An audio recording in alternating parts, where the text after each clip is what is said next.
बच्चों जय हिंद। आज हम लोग फूड हेल्थ तथा डिजीज के बारे में स्टडी करेंगे। जैसा कि नाम से ही क्लियर हो रहा है कि हमें क्या खाना चाहिए क्या नहीं खाना चाहिए जिससे कि हम हेल्दी रहें, किस तरह के सावधानी रखना चाहिए जिससे कि कोई बीमारी ना हो। याद रहे, आज का हमारा डिस्कशन क्लास 5 के साइंस के सिलेबस पर आधारित है। यह बहुत ही इंटरेस्टिंग तथा सभी लोगों के लिए काम का टॉपिक है। अतः फूड हेल्थ तथा डिजीज के बारे में मैं अलग से बाद में वीडियो बनाऊंगा। फिलहाल आज हम उतना ही डिस्कस करेंगे जितना क्लास 5 के साइंस के सिलेबस में मेंशन है। तो चलिए हम इसे स्टार्ट करते हैं।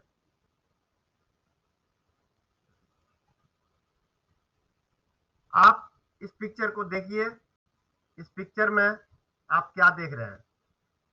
एक बहुत ही कमजोर सा आदमी है और एक बहुत ही हेल्दी आदमी है। इससे हम क्या समझ पा रहे हैं? ये जो कमजोर आदमी है, इन्हें न्यूट्रिएंट ज्यादा नहीं मिल रहा है। मतलब इसको हम सरल शब्दों में कहें, खाने की जो चीजें होती है जितना इनको खाना चाहिए वो जो है राइट अमाउंट में नहीं खा पा रहा है, इसलिए यह कमजोर है। और यह व्यक्ति जो है जितना खाना चाहिए उससे ज्यादा खा रहा है। ये दोनों ही स्थिति हमारे लिए ठीक नहीं होता है। अतः हमें खाने में एक बैलेंस डाइट लेना चाहिए। अब हम यहाँ पे बैलेंस डाइट का डिफिनेशन देख लेते हैं। कुछ नहीं है, the daily intake of food that provides all the nutrients in the right amount is called a balanced diet। सही मात्रा में सारे न्यूट्रिएंट को लेना ही बैलेंस डाइट होता है। आपने पीछे पिक्चर में देखा भी है कि सही मात्रा में नहीं लेने से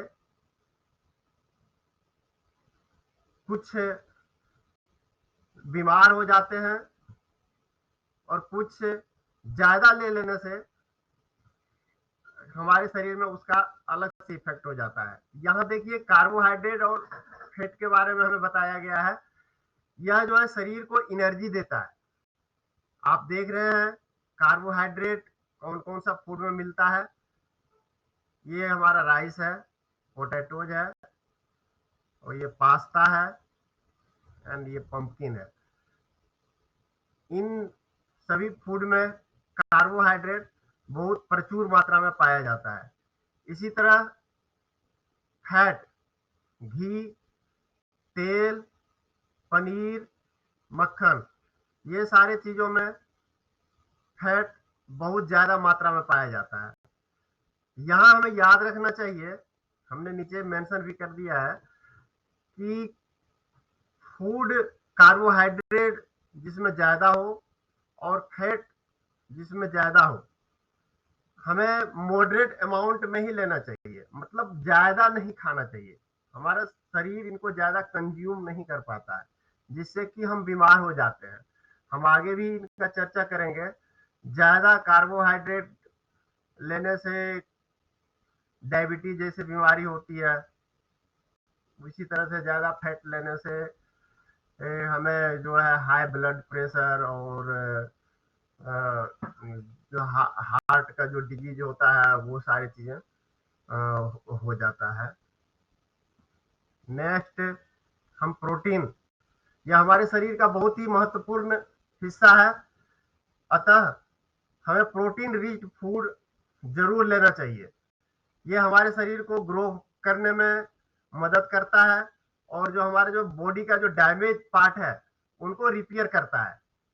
जैसा कि हम यहाँ पे देख रहे हैं कि रोटी हुआ, पल्सेज हुआ, जितने भी तरह के पल्सेज है, दूध है और मीट है, इन सारे चीजों में प्रोटीन प्रचुर मात्रा में पाया जाता है।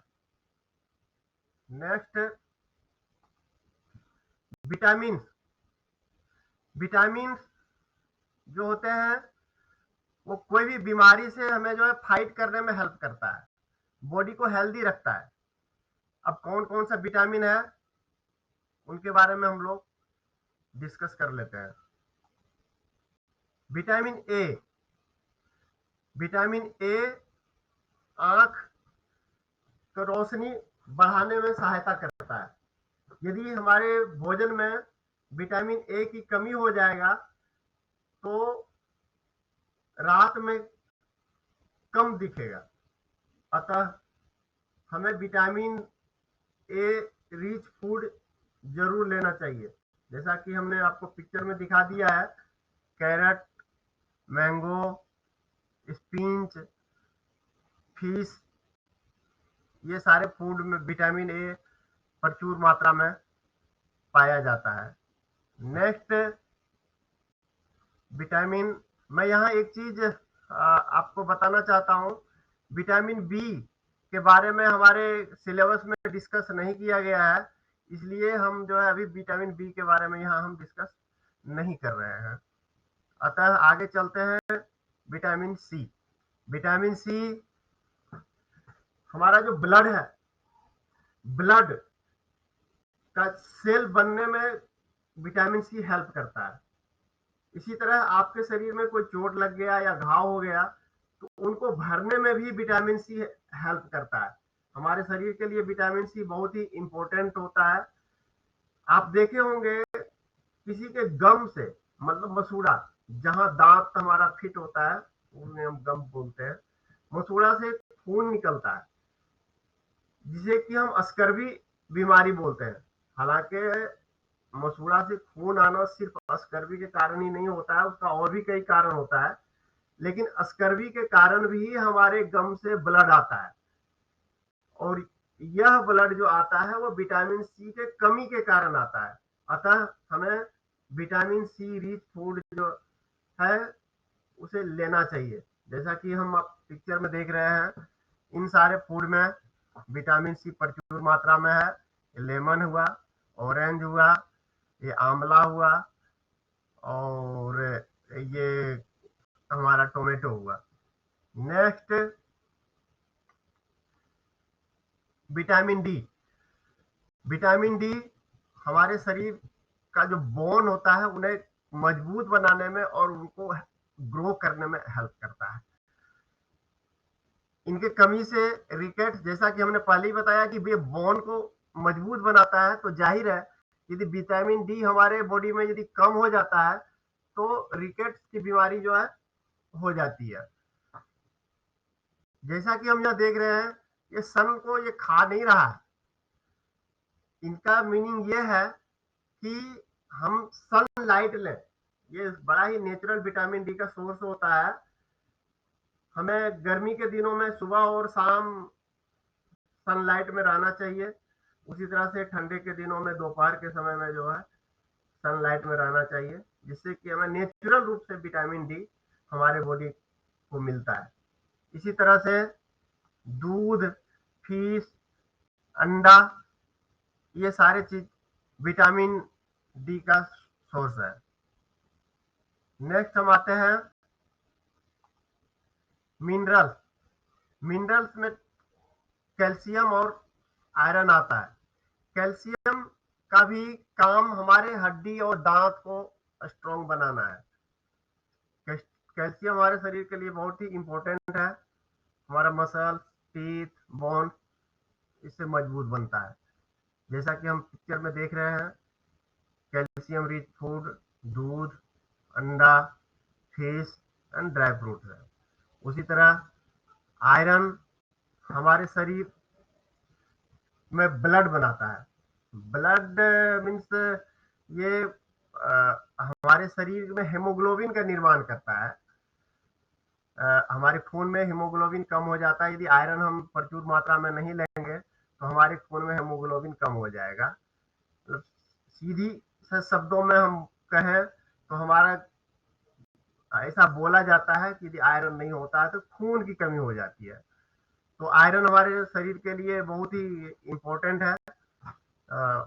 जैसा कि आप पिक्चर में देख रहे हैं, एप्पल, स्पिंच, स्प्राउट्स और फिश, ये सारे चीज जो है आयरन का प्रचुर मात्रा इन फूड में पाया जाता है। नेक्स्ट हम आते हैं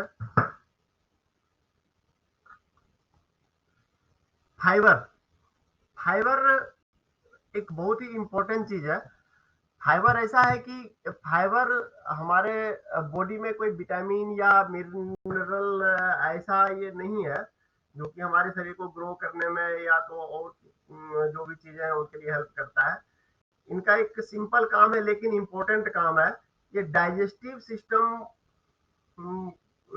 से जब हम खाना खाते हैं तो फाइबर जो है उनको जो है हमारे खाने को रन करने में हेल्प करता है। फाइबर मीन्स कोई भी अनाज जो है या तो फ्रूट है, उनके ऊपर का जो परत होता है वो फाइबर होता है। मैंने आपको एक पिक्चर में दिखाने का कोशिश किया है। ये चना के ऊपर का भाग है जिसे कि हम छिलका भी बोलते हैं, ये फाइबर है। इसी तरह से आप सिर्फ चना ही नहीं, किसी भी आप जो है फल से के जो ऊपर का जो परत होता है या तो हमारा जो गेहूं होता है उनके ऊपर का जो परत होता है, इवन जो एप्पल का जो ऊपर का परत होता है, इन सारे चीजों में जो है फाइबर पाया जाता है। ये हमारा डाइजेस्टिव सिस्टम है। ये इनको देख करके मैं आपको ये समझाने की कोशिश कर रहा हूँ कि यदि हम फाइबर नहीं लेंगे तो हमारा जो फूड होता है, ये हमारा देखिए, हम खाना खाने के बाद में ये स्टोमक में खाना आता है, उसके बाद में ये स्मॉल इंस्टाइन है और ये लार्ज इंस्टाइन के अंदर खाना पहुंचता है। तो यदि हमारे फूड में फाइबर नहीं रहेगा तो हमारा खाना जो है स्मॉल इंस्टाइन और लार्ज इंस्टाइन में चिपक जाएगा, जिससे कि हमारे डाइजेस्टिव सिस्टम का जो फंक्शन है ठीक नहीं होगा। अतः फाइबर हमारे फूड का एक बहुत ही इंपॉर्टेंट पार्ट है। Next, iodine. हम रोज नमक खाते हैं, समुद्र की मछली, इसमें आयोडीन पाया जाता है। हमें आयोडीन रेगुलर लेना चाहिए। आयोडीन नहीं लेने से, ये देख रहे हैं आप, ये घेंगा रोग बोलता है, गले के पास ऊपरी भाग इतना बड़ा हो जाता है। ये आयोडीन की कमी के कारण ये रोग हो रहा है। इसके अलावा जो आयोडीन की कमी से एक बड़ा ही बच्चे में मेंटल डिसेबिलिटी हो जाता है। मेंटल डिसेबिलिटी मीन्स बच्चे जितना तेज होना चाहिए उतना तेज नहीं होता, उसका दिमाग शार्प नहीं होता है, डल टाइप का बच्चा हो जाता है। इसलिए हमें अपने फूड में आयोडीन अवश्य शामिल करना चाहिए। Next, water. जैसा कि हम जानते हैं, पानी के बिना हमारी जिंदगी अधूरी है। पानी हमें प्रचुर मात्रा में डेली पीना चाहिए। पानी हमारे बॉडी का करीब करीब 65% हिस्सा में पानी है। ब्लड में पानी मिला हुआ है, मसल्स में पानी मिला हुआ है, इवन हमारे बोन्स में भी पानी है। पानी का हमारा बॉडी में बहुत ही इंपॉर्टेंट काम होता है। अतः पानी हमें बच्चों को 3-3.5 लीटर और बड़ों को 5 से 6 लीटर तक की पानी अवश्य पीना चाहिए। पानी का जैसा कि हमने यहाँ पे उल्लेख किया है क्या क्या काम है, इससे जो हमारा आप देख रहे हो कि ब्लड का जो है इम्पोर्टेंट कंपोनेंट है। ये जो है बॉडी का टेम्परेचर को रेगुलेट करता है। यदि पानी नहीं रहने से टेम्परेचर का फ्लक्चुएशन जो होगा बॉडी में बहुत ज्यादा होगा, कभी ज्यादा हो जाएगा, कम हो जाएगा। ये जो मेंटेन रखता है पानी।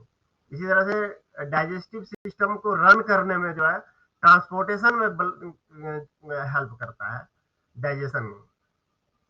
और हमारा जो ब्लड में, यदि जाहिर है पानी यदि नहीं रहेगा तो ट्रांसपोर्ट जो होता है, हमारा जो हार्ट होता है, हार्ट से ब्लड का पंप होता है, पंप होने से हमारे नस और आर्टरी में ब्लड सर्कुलेट होता है। यदि पानी का मात्रा नहीं रहेगा तो वो ब्लड का सर्कुलेशन ठीक से नहीं होगा।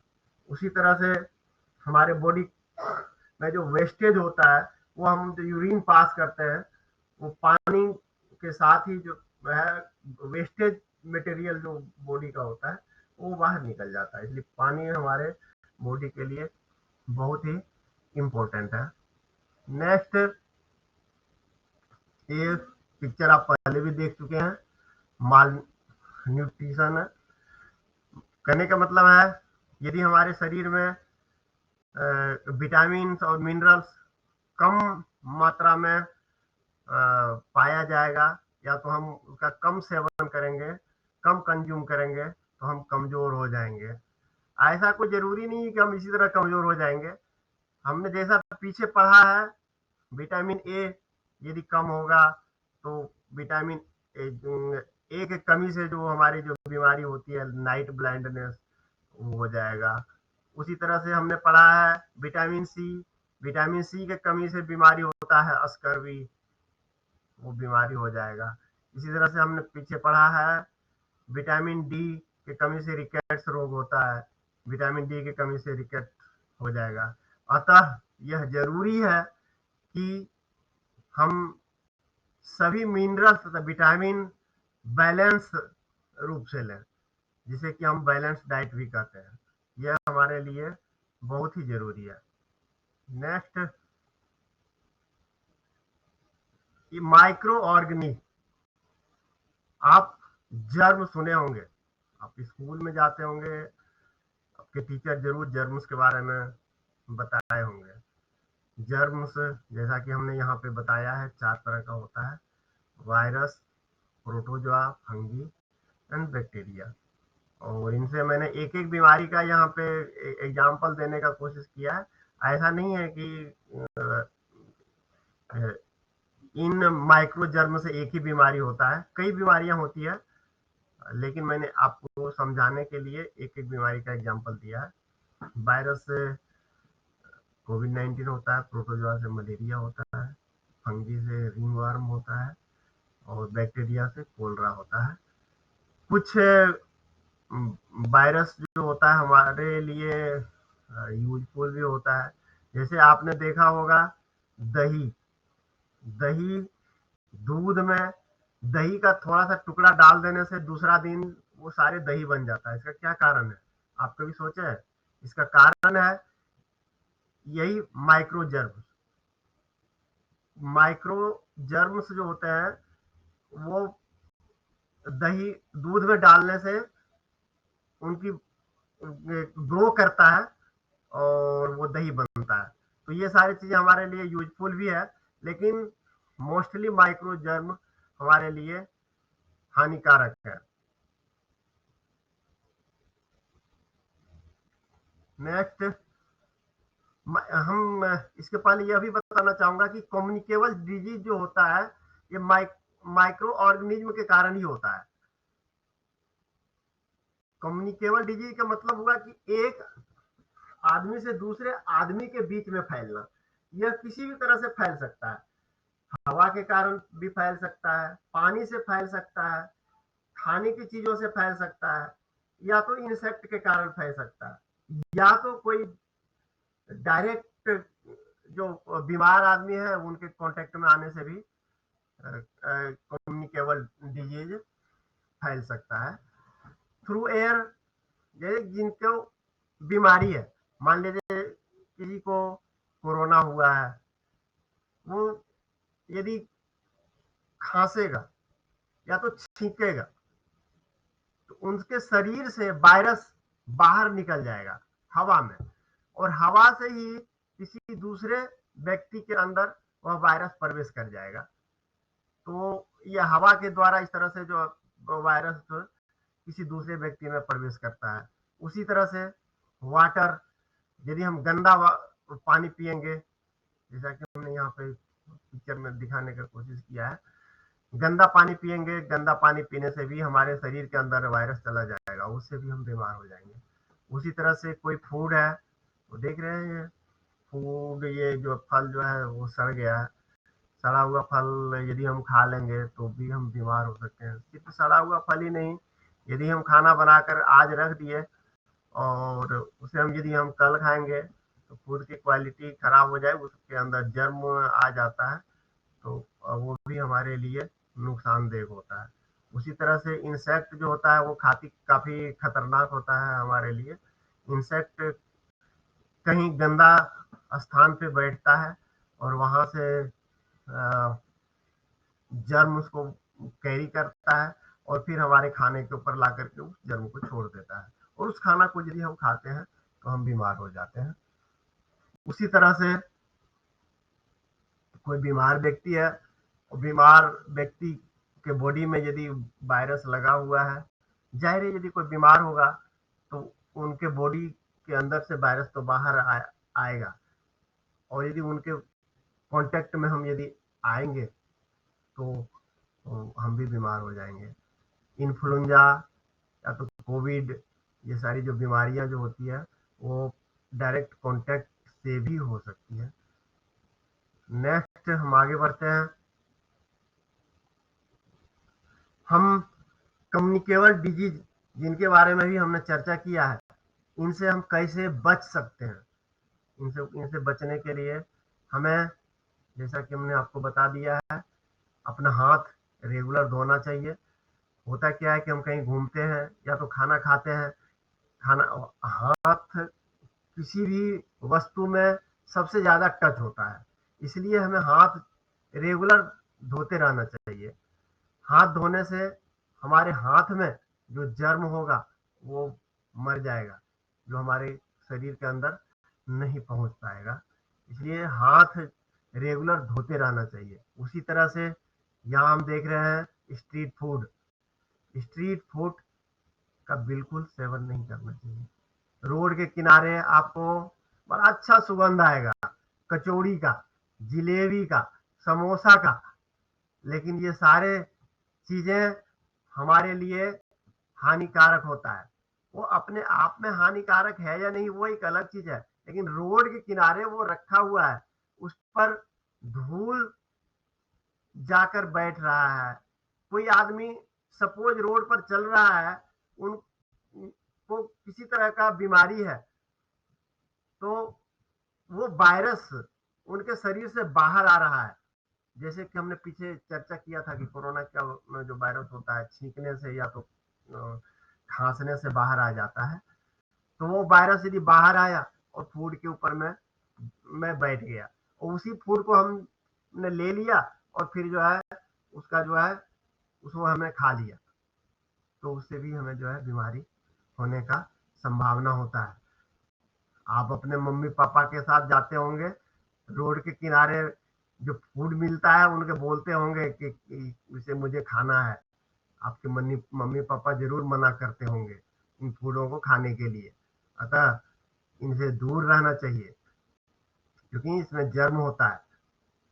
नेक्स्ट, ये देख रहे हैं केला सड़ गया है, ज्यादा दिन रहने से इसमें क्या हो गया, जर्म हो जाता है। जर्म हो जाने से ये इसे खाने से हमारे शरीर के लिए वो हानिकारक होता है।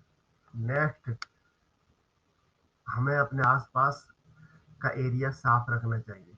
साफ नहीं रखेंगे तो जर्म हमारे भोजन पर आकर के चिपक जाएगा। हो सकता है वो मक्खी के द्वारा आए या हवा के द्वारा आए या तो किसी अन्य साधन से आए, जर्म हमारे भोजन में आ जाएगा। उस भोजन को यदि हम खाएंगे तो हमारे बॉडी में वायरस या बैक्टीरिया जो भी है वो अंदर जाएगा और हमें बीमार कर देगा।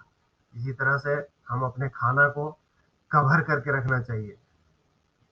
खाना हो गया या पानी हो गया, जो भी है, कवर करके रखने से कोई भी जर्म उसके अंदर में नहीं जा पाएगा। नेक्स्ट,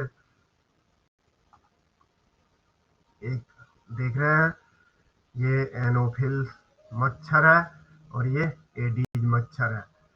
एनोफिल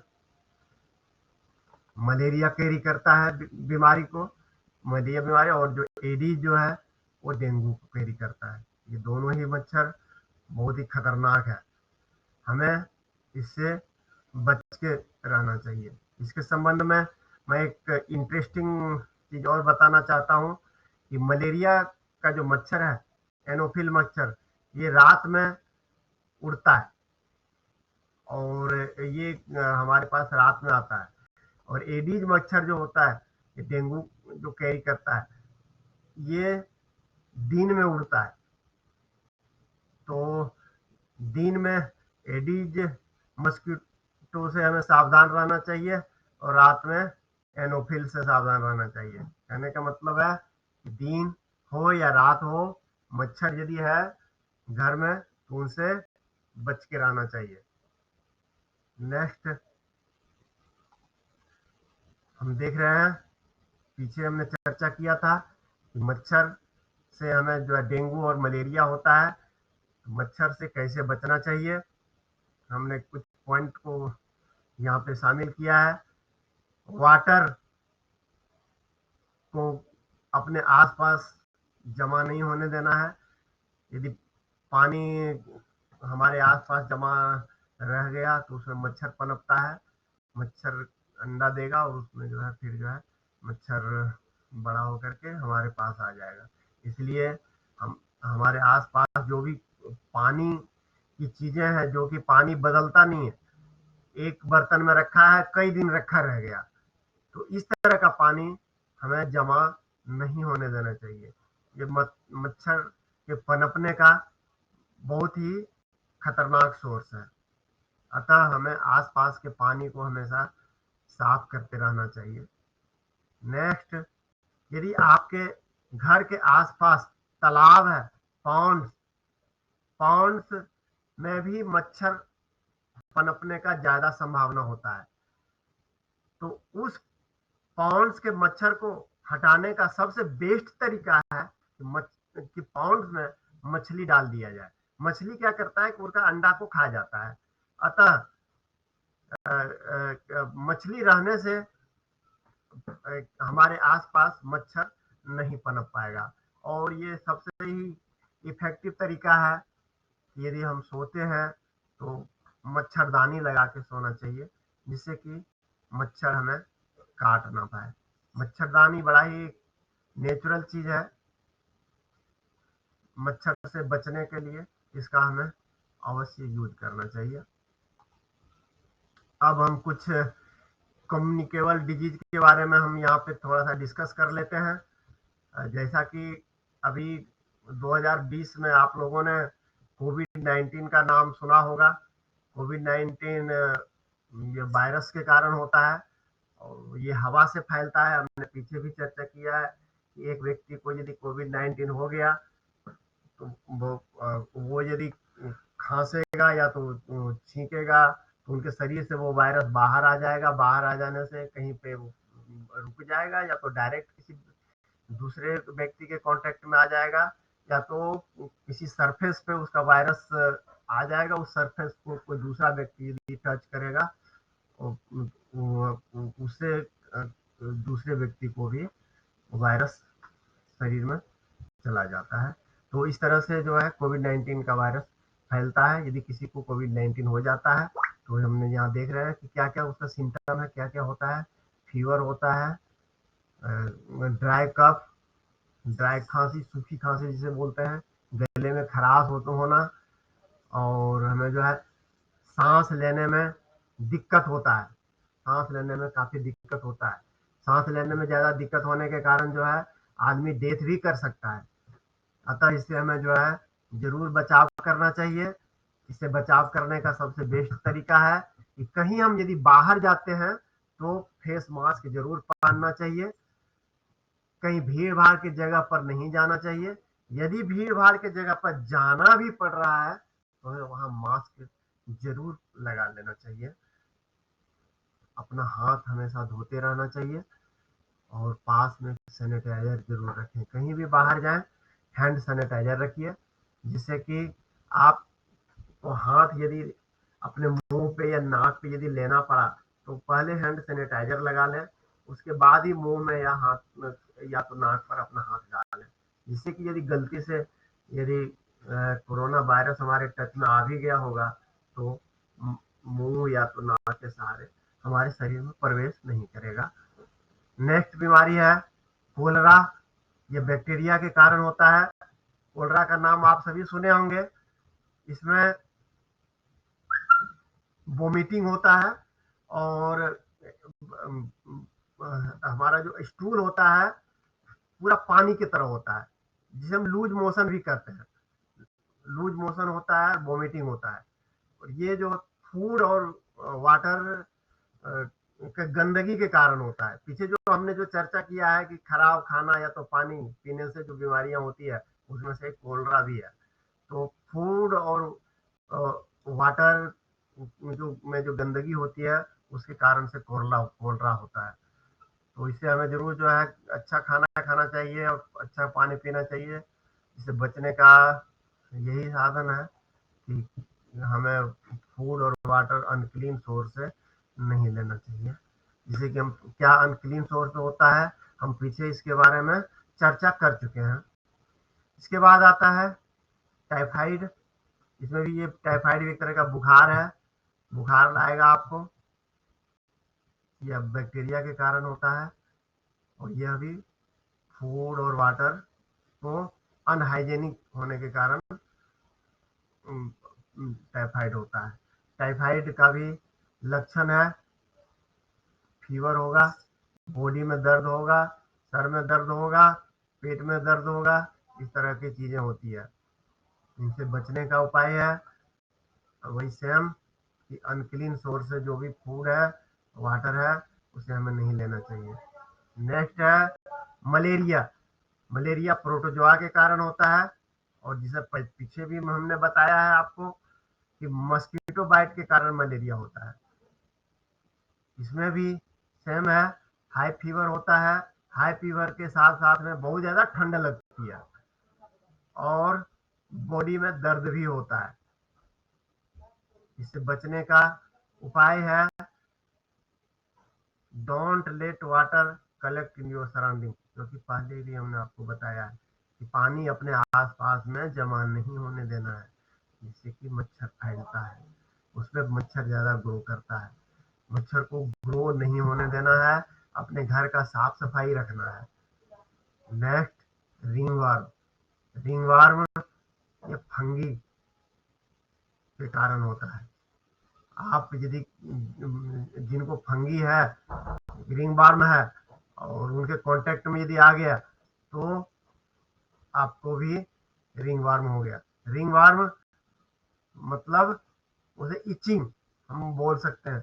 कहीं आपके शरीर में दाना दाना हो जाता है और वहां पे जो है खुजली होता है, इचिंग होता है, ये जो है रिंगवर्म है और ये फंगी के कारण होता है।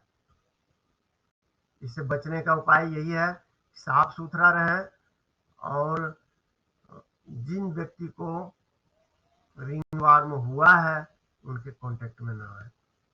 नेक्स्ट स्लाइड पे चलते हैं हम। Non communicable disease. अभी तक हमने जो है बीमारी, ऐसी बीमारी के बारे में चर्चा किया था जो कम्युनिकेबल है।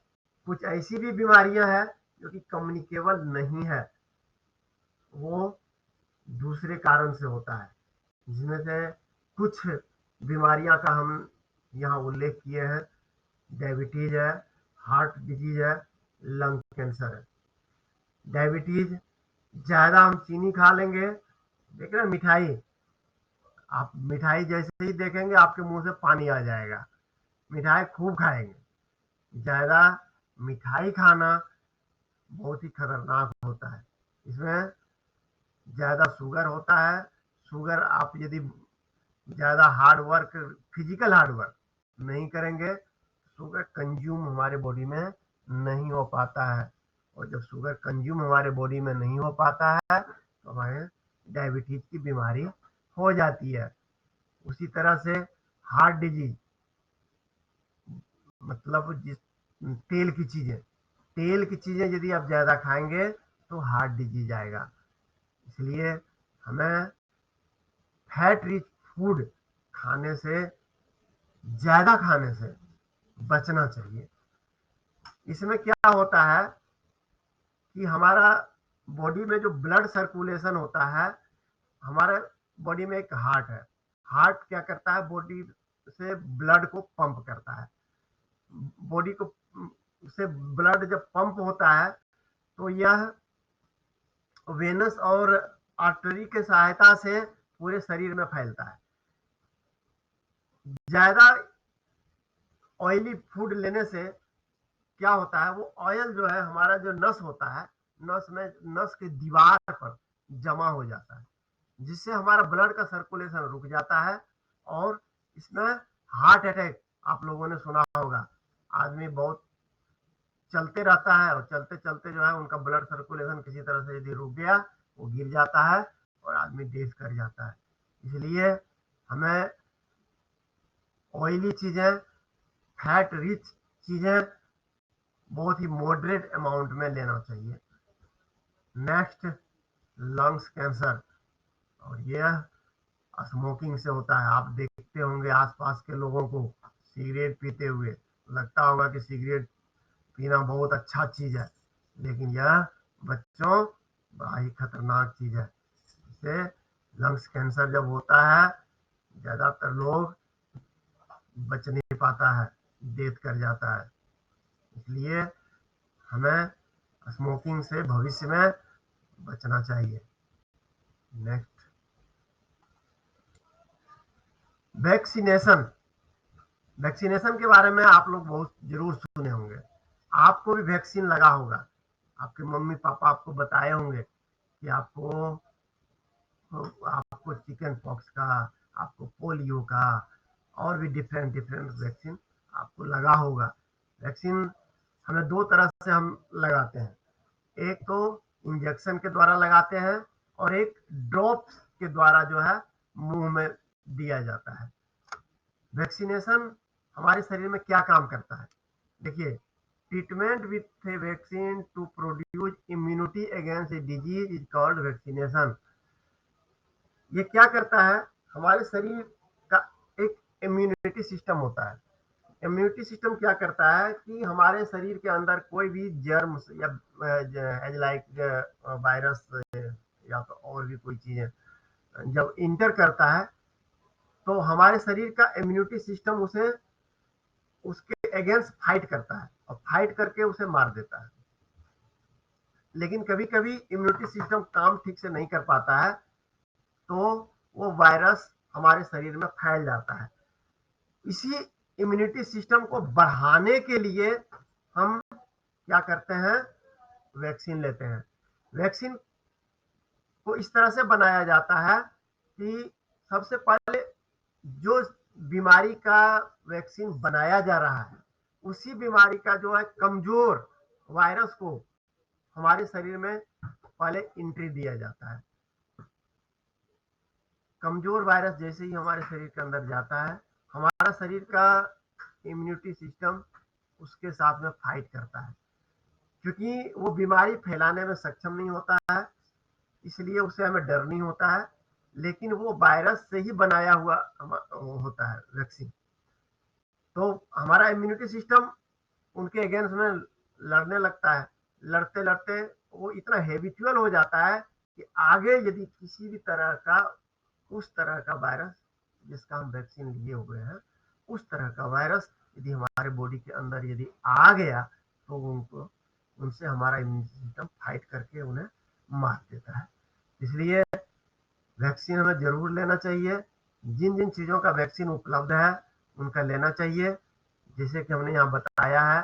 वैक्सीन पोलियो, कोविड-19, चिकन पॉक्स, हेपेटाइटिस, ट्यूबरकुलोसिस और टेटनस एक्सेट्रा, और भी कई चीजों का वैक्सीन उपलब्ध है। आपको बताते चले कि सबसे पहला वैक्सीन जो बनाया गया था, डॉक्टर एडवर्ड जेनर के द्वारा बनाया गया था, स्मॉल पॉक्स का वैक्सीन बनाया गया था। स्मॉल पॉक्स हमारे देश में अभी नहीं होता है, बड़ा ही खतरनाक बीमारी था। पहले स्मॉल पॉक्स से काफी लोग डेथ कर जाता था। अभी टीका के कारण जो है अभी हमारे देश से स्मॉल पॉक्स चला गया है।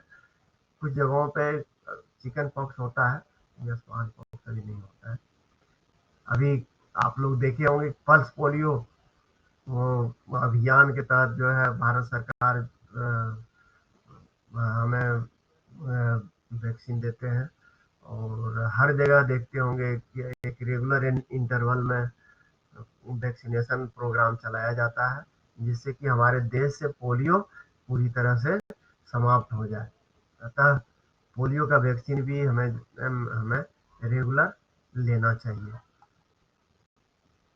थैंक यू बच्चों, अब तक हमने जो बताया है, मैं उम्मीद करता हूँ कि आप लोग पूरी तरह से सीख गए होंगे। और यदि हो सके इस स्लाइड को यदि दोबारा एक बार और देखेंगे तो कुछ चीज़ें जो आपको क्लियर नहीं हुआ होगा वो क्लियर हो जाए। थैंक यू बच्चों।